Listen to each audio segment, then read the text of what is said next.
sir sir zil thinim sin come to Kri chua cham sung kan phan lai leng le val rua nani kan rak nga lang ton kha zing ni che hung chua sina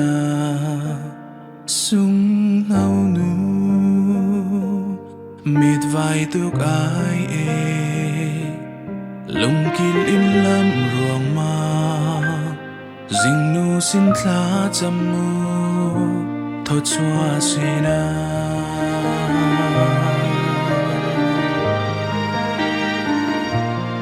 nang lâu chun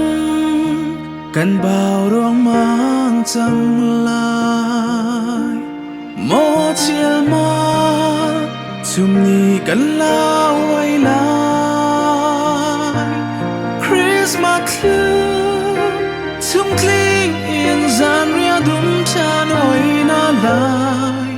nang tel lâu chun chung pil nga mo Christmas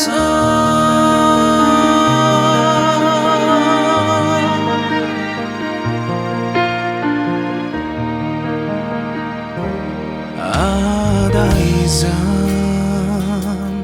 zai la sina thin lung sung dai khau shim lâu e ral thon kal ten khra chu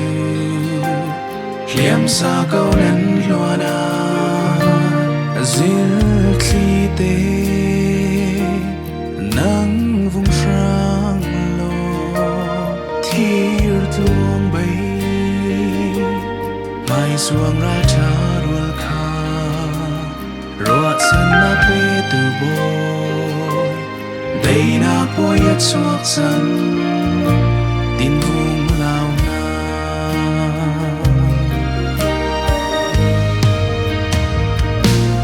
ban cham ai ti in lung de la lo tem har ai ti in lung chu la lo ra than na per ting in kan cha chuak chang day na pathian nan si lung se Christmas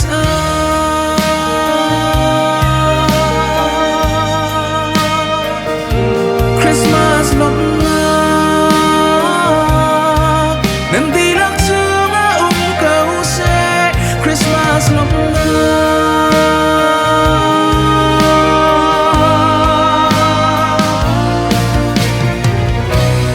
vô lấy ya day nak lên câu se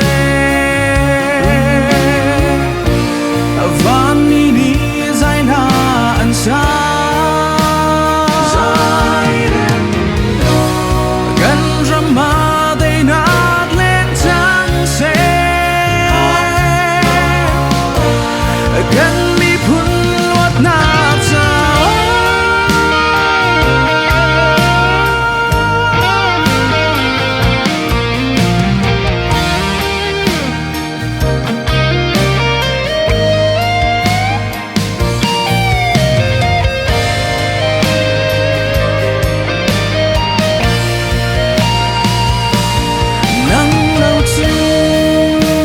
kan bao ruang mang chang la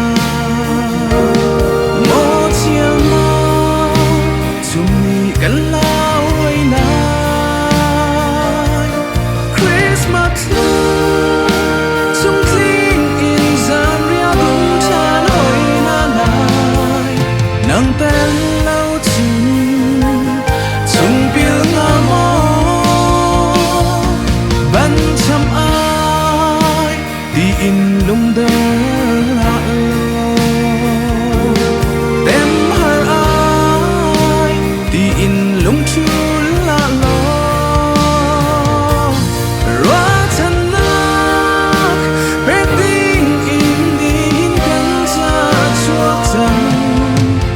ay nagpatyan ng sinumse Christmas